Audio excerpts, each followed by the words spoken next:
Hi, I'm Justin Young, and he's Robert Alfonso Jr., and we're the HoopSeen.com staff, and it's Monday, which means it's time for a new set of rankings to be released. And Alfonso, today on HoopSeen.com, we're rolling out a brand new top 30 for the class of 2015, and we shook the deck up quite a bit, added some new players. We've got a brand new top 5, basically, and a top overall player at number 1 that we didn't have before going to the spring. We got a lot to talk about, so let's go ahead and dive right into it. Leading the charge at number 1 is Jaylen Brown, 6'5" athlete from Wheeler High School. We've seen him quite a bit here at SSASports Academy. Why did we make the push to put him number 1 overall? Well, the thing about it, what makes him number 1 is the fact that he's able to provide so many things versatility-wise that is tough to guard at his size. I mean, you're talking about 6'7", real strong, athletic, explosive. Anything you're looking for a prototypical small forward, I mean, he has it, and he's working on his jump shot. The young man understands how to play defense. Really, he's working on some other things in his game and has gone out on the national circuit and has proven the same fact, going over to NBA camp and really cementing his name into the lores of many other college coaches. We had Jaylen Brown at Game Elite here at SSASports Academy in the spring, and I had a conversation with him for a story that we did on HoopSeen.com, and I asked him about what makes him competitive. And he said something to me that I never forgot. He says, I'm not that interested in being friends with everybody else out here. I want to beat him, and I want to beat him bad. So I think that competitiveness that kind of anchors him down as a prospect is something that I think that we've seen him put it out here on the floor and live that mantra of really being competitive. Well, and that's the thing with today's kids. They're all friends with social media, with all of them going to the same camps. They all want to be like, hey, that's my buddy, that's my guy.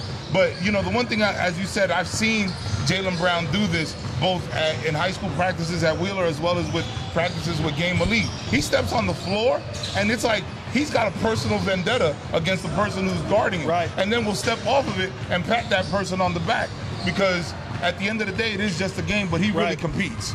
We move down the list. We stay at Wheeler High School and Game Elite as Daniel Giddens checks in at number 2 overall. Daniel started his summer playing with the United States Under-16 team down in Uruguay for the FIBA North American Championships.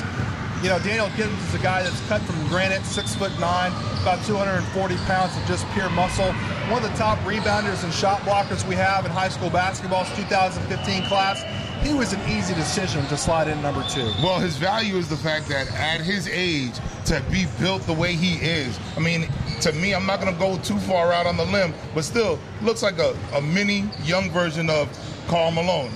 Real strong, real muscular type, a rebounder who honestly will continue as his development on the offensive end comes around. He's going to be a problem down the road. Who's been a problem this spring is Noah Dickerson from North Atlanta High School and the Georgia Stars.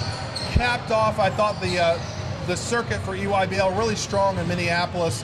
Had a 27-point, 15-rebound game up there in Minnesota. And as you talk to guys in the state, I think the consensus is that there's not anybody that has better hands in Georgia than Noah Dickerson. Well, Noah is Mr. Double-Double. Wherever he's going right now, I mean, he's probably getting a double-double right now as we speak. But, I mean, he understands his game. And he knows he's a back-to-the-basket player who knows how to establish position. As you mentioned, has great hands. There's never been a bad pass from the point guard because he makes them look good. And he understands that he's got to finish high and runs the floor fairly decently for a guy his size. And he's only going to continue to get better as some footwork things continue to work themselves out, as well as his offensive ability continues to improve. I'm a storyteller, right? I love telling stories. Sometimes I can slow down the workforce here at SSASports Academy. But I was at the Final Four down at Centennial Olympic Park, and they had a blacktop set up there for a marketing promotion with Powerade. And from a distance, I can't see anything very well as it is. And I looked from the distance, and I saw this looked like a 7-footer doing work out there on the blacktop. So obviously my curiosity was piqued, and I wanted to walk over there. As I got closer, I saw our number 4 player in the rankings. It was Darrell Moore from Luella High School. Now, what's amazing about this isn't the fact that he's almost a 7-footer and he's skilled and he can play. But a year ago, he wasn't even on the radar for a top 20 guy in the state of Georgia. Now he's checking in at number 4. I think he's a guy that could be making a push for Daniel Giddens and Noah Dickerson at that 5 spot. To me, the most intriguing guy of 2015 in Georgia is Darrell Moore. Well, the interesting thing about it, and I'm going to play word association here, and it's confidence. And the other guys have had it for a while. he's actually starting to get it, starting to feel real comfortable with himself, starting to feel real confident about the way he's playing, the way he's maturing. And I like his development because for most bigs, it takes time anyway. But you see the progress coming. You see the fact that he's starting to develop as a post player who understands what he needs to do to be valuable for his team. He's the guy that we're going to be watching really closely at HoopSeen.com. Make sure you follow us on Twitter at HoopSeen. He's at Mr. HoopSeen, and I'm at Justin D. Young. So make sure you follow us on Twitter. We tweet there probably more than we should. But that's all right. That's where we drop all of our latest and breaking news.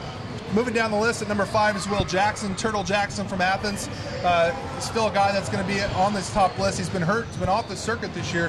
Haven't had a chance to really see him. We felt these 4 guys ahead of him have done enough to really show their worth to move up the charts. As we move down the list, Marcus Sheffield making a big jump from Chattahoochee, a 6'5" athletic wing, has played well with Game Elite, with Daniel Giddens and Jalen Brown. But he's the guy that's made a significant jump. What have we seen in him to make a jump like that? Well, Marcus is really showing that there's value in being able to shoot a jump shot. Yes. You know, and there's value in being able to put the ball on the floor and get to the rim. And he has both to coincide with his size and length. That makes him such a valuable addition to this list. Moving down the list at number 7 is Dante Scott, a recent commitment to Mississippi State. He's the guy that's improved his jump shot right here at Swanee Sports Academy in the shooting lab from Campbell High School, the Atlanta Celtics. Big physical middle linebacker type of wing player. He checks in at number 7. As we move down the list, Reggie Reed, a guy that I love out of Harlem, Georgia. Probably one of the most athletic point guards we have in the Southeast, a guy that can absolutely dominate the game as a scorer, passer, rebounder, and defender. He's the guy I love at number 8. Number 9 is Kaiser Gates from the talented St. Francis team, the Atlanta Celtics. Kaiser's played at the Pingos All-American camp and most recently from the NBA Top 100 camp.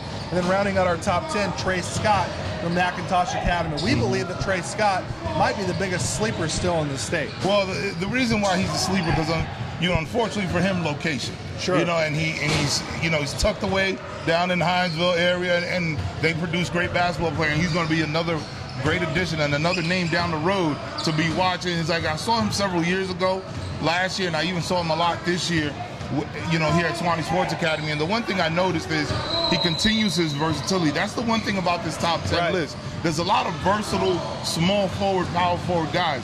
And that is going to be valuable for a college program down the road because any one of those guys can play multiple positions, which, again, for a college coach, you just recruit one guy to play 2, get more bang for your buck. Well, I think you brought up a good point talking about the versatility. I think this class as a whole has great versatility. Obviously, we've unveiled the top 10 for 2015. If you go to HoopSeen.com, you can see our top 30 overall. We've tried to be as transparent as we could. We want to show you where guys moved up, where guys moved down. We've highlighted the guys that are the new players. We've even broken it down by what counties they come from. You'll be surprised to see where the talent comes from in Georgia. So, Fonzo, as we move into the July evaluation period, what are we watching? What storylines are we keeping our eyeballs on? Well, the thing that we talked about just now, you talked about everybody on this list. The one thing that I'm intrigued by is the fact that we have 13 guys out of the top 30 are bigs. Yes. College coaches understand this. You're looking for bigs, they're on this list. And they need to understand that these guys are going to develop. Are they ready to play today? Not all of them. Some of them are ready to play right now, but there's value in size, and size does matter when you're looking for a college basketball program to be able to be successful. One thing I'm looking forward to here at Swanee is having the preview camp in middle and late August for the 2015 class.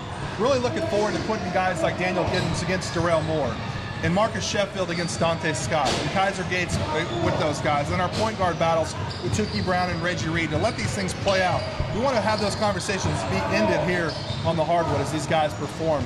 I think that's one of the values we have in this class is to really match guys up. Guys are competitive. They want to take advantage of the stage that's given to them. Look forward to having that at the preview, wrapping things up. Well, that's the thing that, we always talk about, and we always have a great debate while we're sitting in the office is to be able to preview, to be able to see these guys play one another also is going to be able to create competition with one another. Well, we've got plenty more to talk about. We could talk about it all day. Make sure you go to HoopSeen.com for daily updates for player profiles, rankings updates, and more importantly, as we come to close to the end of the summer, we're going to unveil the top 20 high school power poll. So that's going to be our next set of rankings that we'll go through. We'll obviously update these rankings come mid-August after we hit a chance to hit the road, see the live evaluation period play out, and see what happens at the preview. For Robert Alfonso Jr., I'm Justin Young. This is a HoopSeen.com rankings update.